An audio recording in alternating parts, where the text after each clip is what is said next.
السلام عليكم ورحمة الله وبركاته. الفيديو المسائي ده بيحمل ميركاتو مرعب. تتكلم عن 5 صفقات من العيار الثقيل. كابتن محمود الخطيب والحسين عموتة بيضحوا. النادي الاهلي حاليا استهدف 3 صفقات وفي طريقه ويخلص صفقتين اخرين من العيار الثقيل. طبعا كلكم عارفين ان النادي الاهلي خلص مهاجم فريق انبي اقطاع عبد الله، لاعب لسه صغير في السن. بتكلم عن لاعب عمره لسه لا يتخطى ال 25 24 سنه، مهاجم واعد بيسجل براسه بشكل مميز، بيلعب بكلتا القدمين تحديد القدم اليمنى، مهاجم محترم وبرجله واسع، لاعب بيقف على الكوره بشكل جيد، وان شاء الله يكون مكسب كبير جدا للنادي الاهلي. وكذلك صديقه في خط الوسط ايضا من نادي انبي، بتتكلم عن علي محمود، لسه لاعب ايضا صغير في السن وعمره في التوقيت الحالي 24 عام. دي تاني صفقه النادي الاهلي يعني خلاص حسمها. تتكلم عن صفقتين من انبي مره واحده، بخلاف الجناح اللي انا هكلمك عنه في نهايه الفيديو، او هاجل شويه الكلام عنه. بتتكلم عن حامد عبد الله، ده جناح ايضا سوبر سريع مهاري، كلكم عارفينه وتابعتوه في الموسم الماضي. ولكن خلينا نتكلم شويه عن الصفقات اللي انا هتكلم عليها في التوقيت الحالي. بتتكلم عن الصفقه الثالثه بقى، سيبك من ثنائي انبي دلوقتي، عايزين نتكلم عن سفيان بن جديده او بن شديده.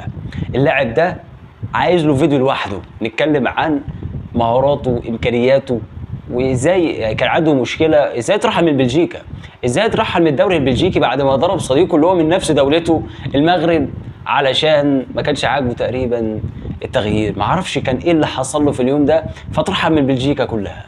هنتكلم عن كل حاجه في فيديو بالتحديد لسفيان بن جديده لوحده، ولكن هديك نبذه بسيطه عنه. اللاعب ده لسه عمره لا يتعدى ال 25 سنه. سفيان بن جديده عنده بالفعل بالظبط 24 سنه. النادي الاهلي مضى معاه 5 سنوات قادمه. اللاعب ده مكسر الدنيا، كان مكسر الدنيا في الموسم الماضي مع المغرب الفاسي.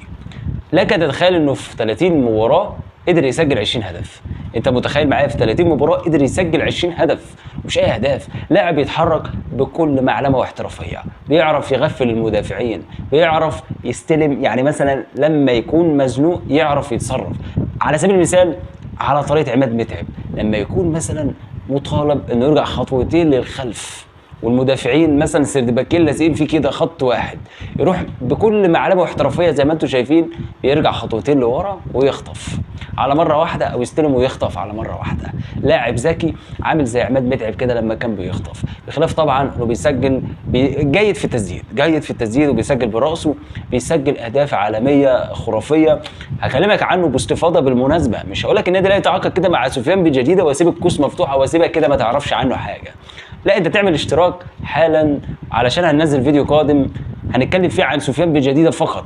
مش هكلمك بقى على اقطاع عبد الله، مع احترامي ليهم صفقات محترمه، ولكن هكلمك عن سفيان بن جديده. كده كده منصف بكرار عمل له فيديو نزل في القناه لو عايز تخش تشوفه بكل تفاصيلها. ولكن سفيان بن جديده هنتكلم عنه باستفاضه كبيره جدا في الفيديو القادم باذن الله.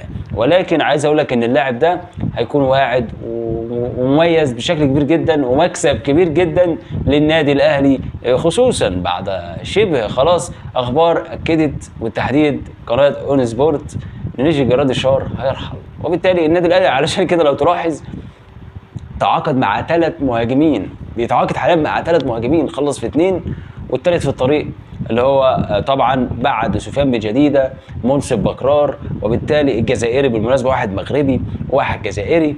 وبالتالي عايز اقول لك ان النادي الاهلي بيستعد للموسم القادم مع عموته بشكل جيد ان شاء الله، وانا متفائل. بالنسبه بقى للصفقه الرابعه، بتتكلم عن منصف بكرار اللي لسه بكلمك عنه، برضه لاعب يعني جيد جدا ممتاز، عنده 25 سنه، وكان له يعني دور كبير جدا مع الفريق الكرواتي دينامو زغرب، وكان مكسر الدنيا.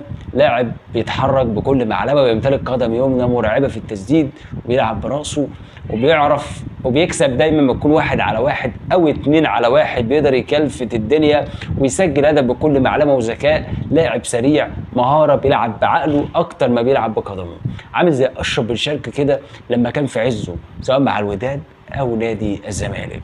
فعايز اقول لك ان هم صفقتين ربحانين بشكل كبير جدا. ولو عايز تشوف كل التفاصيل وكل شيء يخص منصف بكرار هتلاقيني عامل له فيديو لسه اخر فيديو نزل على القناه، هتبقى موجود في اهدافه مهاراته، وبعدين اللاعب ده هيمثل اضافه كبيره جدا للنادي الاهلي. بص جايب لك كل حاجه تخص اللاعب، اتعب نفسك، هم 3 4 دقائق بالظبط هتخش هتشاهد الفيديو هتعرف عنه كل حاجه.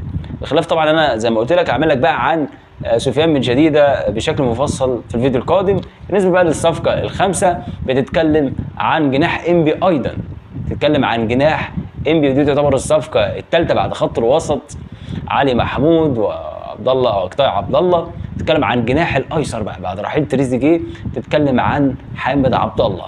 ده لاعب كلكم او معظمكم عارفه، لاعب بيتميز بالسرعه بالمهاره، والكل بيتوقع انه ممكن يكون خليفه تريزيجيه وله مستقبل، ولسه صغير في السن، يعني عمره 23 24 سنه، لسه لاعب صغير في السن، وان شاء الله يمثل اضافه كبيره جدا للنادي الاهلي. فريق ايه بيستني بس النادي الاهلي يتقدم بالعرض، وحسين عموته شبه مقتنع باللاعب، وان شاء الله النادي الاهلي هيخلص فيه قريبا. دول ال5 صفقات النادي الاهلي خلاص بيحسبهم، ولحسب منهم 3 وفي طريق 2، سواء المغربي او الجزائري بكرار المتبقي، مع طبعا بن جديدة او عفوا الجناح الايسر لفريق انبي حامد عبد الله. عايز اقول لك ان النادي الاهلي عامل ميركاتو يعني مش هنقدر نقول ممتاز جدا جدا، لا ممتاز ومقبول وجيد ومحترم. بخلاف طبعا المدرب، ان شاء الله انا متفائل النادي الاهلي في الموسم القادم انه يعمل حاجه، وان شاء الله الكونفدراليه باذن الله تكون في الجيب، الدوري المصري يكون في الجيب، ونستعد بقى للمواسم القادمه ويكون موسم افضل من المواسم السابقه. مع نهايه الفيديو ما تنساش تقول لي رايك كمشجع للنادي الاهلي في الميركاتو الصيفي. سيبك بقى من عدد اللاعبين، انا عايزك تقيم لي مجمل الميركاتو. هل شايف النادي الاهلي محتاج يدعم في مراكز اخرى غير المراكز اللي ذكرناها سواء في خط الوسط او في الهجوم او الجناح الايسر؟ هل شايف النادي الاهلي محتاج فعلا حد مع محمد هاني في الجناح او في الظهير الايمن؟ هل شايف النادي الاهلي محتاج باك ليفت محترم؟ انت شايف ايه؟ يعني شايف ايه المراكز اللي النادي الاهلي محتاج يدعمها بخلاف الصفوف او المراكز اللي تعاقد معاها؟ ما تنساش كمشجع للنادي الاهلي بقى تعمل اشتراك، تعمل سبسكرايب، تعمل اي حاجه. المهم ما تنساش ايضا تصلي على النبي. سلام.